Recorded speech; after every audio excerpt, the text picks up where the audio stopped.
तो दोस्तों, आज हम लोग भारतीय संविधान के बहुत ही महत्वपूर्ण 5 क्वेश्चन को डिस्कस करते हैं और उम्मीद करेंगे कि आप ये जो है सभी क्वेश्चन को सही करेंगे। तो आज हम लोग पहला क्वेश्चन लेते हैं।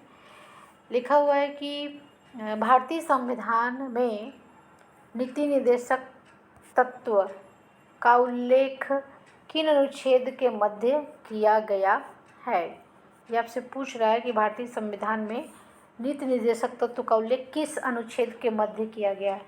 ए कह रहा है 36 से 51 यानी आर्टिकल 36 से 51, और बी कह रहा है अनुच्छेद 34 से 52, और सी कह रहा है अनुच्छेद 38 से 51, डी कह रहा है उपरोक्त में से कोई नहीं। तो इसमें एक राइट आंसर होगा। उम्मीद करें कि अब तक आप राइट आंसर दे चुके होंगे। तो चलिए राइट आंसर हम लगाते हैं।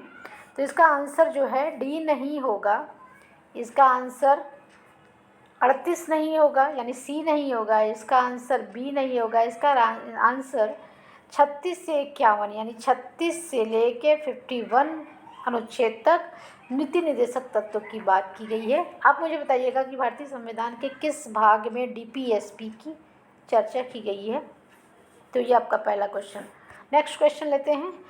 क्वेश्चन कह रहा है कि राज्य के नीति निर्देशक तत्व के अंतर्गत समान न्याय और निःशुल्क विधिक सहायता का उल्लेख किन अनुच्छेद में किया गया है। यानी कि सबको समान न्याय मिलेगा और निःशुल्क विधिक सहायता।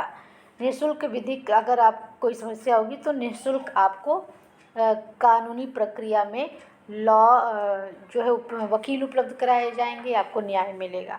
कह रहा है ए अनुच्छेद 39, बी अनुच्छेद 39 ए, सी अनुच्छेद 38 या डी अनुच्छेद 37। इसमें से कोई एक ही राइट होगा। तो मुझे पूरा विश्वास है कि अब तक आप राइट आंसर लगा चुके होंगे। तो इसका आंसर 37 नहीं होगा, 38 नहीं होगा और 39 नहीं होगा। इसका राइट आंसर होगा 39 ए के अंतर्गत समान न्याय और निःशुल्क विधिक सहायता की बात की गई है। और आपको बताएं, यहाँ पे क्वेश्चन बन सकता है कि कॉन्स्टिट्यूशन क्या बोलते हैं, संविधान संशोधन 42वां संविधान संशोधन 1976-77 के अंतर्गत इसको लागू किया गया है, यानी 39 ए को जोड़ा गया है। अमेंड करके इसको जोड़ा गया। क्या जोड़ा गया है? सभी को समान न्याय और निःशुल्क विधिक सहायता उपलब्ध कराई जाएगी। नेक्स्ट क्वेश्चन लेते हैं। कह रहा है कि पर्यावरण का संरक्षण तथा संवर्धन और वन्य जीव यानी वन्य में, फॉरेस्ट में जो जीव हैं की रक्षा का उपबंध किस अनुच्छेद के अंतर्गत किया गया है। ये सब आने वाले हैं, बहुत ही महत्वपूर्ण हैं। ए कह रहा है 48, अनुच्छेद 48 आर्टिकल 48, बी कह रहा है 48 ए यानी अनुच्छेद आर्टिकल 48 ए, सी कह रहा है आर्टिकल 47 या डी कह रहा है उपरोक्त में से कोई नहीं। तो इसका राइट आंसर एक होगा। चलिए राइट आंसर अब हम बताते हैं। डी नहीं होगा, 47 सी नहीं होगा और इसका राइट आंसर केवल 48 नहीं होगा, इसका राइट आंसर होगा 48 ए यानी आंसर होगा बी। जिन्होंने बी बताया उसका राइट आंसर होगा। आपको बताएं कि संविधान संशोधन 42वां जो था, इसी के अंतर्गत 1976 में इसको जोड़ा गया और 1977 में प्रभावी हुआ यानी लागू किया गया।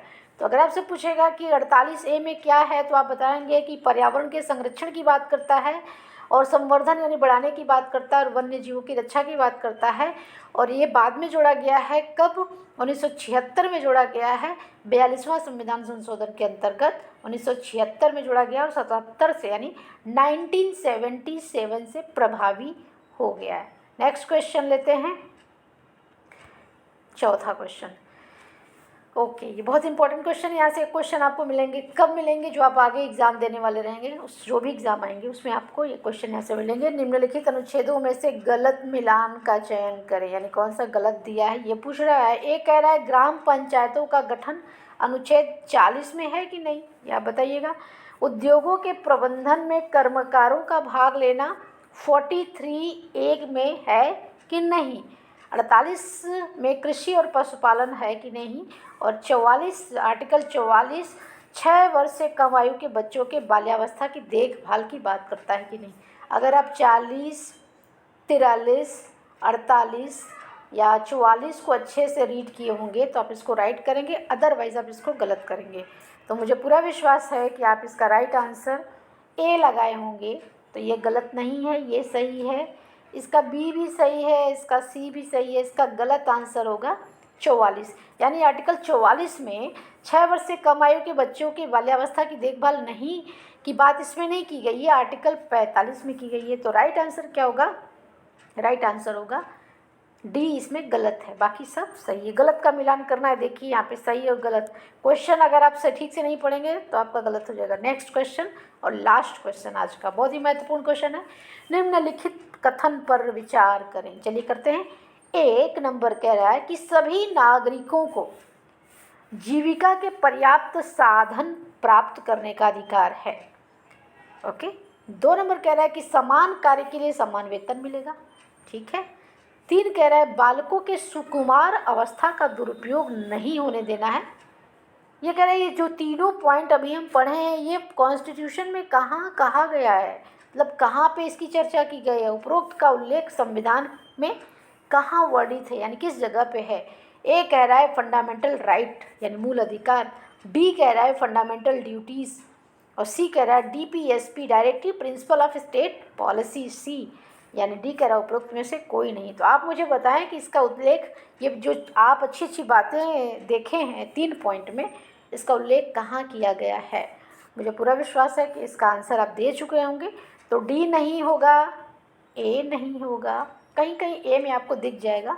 चलिए बी नहीं होगा, लेकिन सर्वाधिक उत्तम उत्तर होगा सी, DPSP directive principle of state policy में ये बातें की गई है। कौन सी बातें?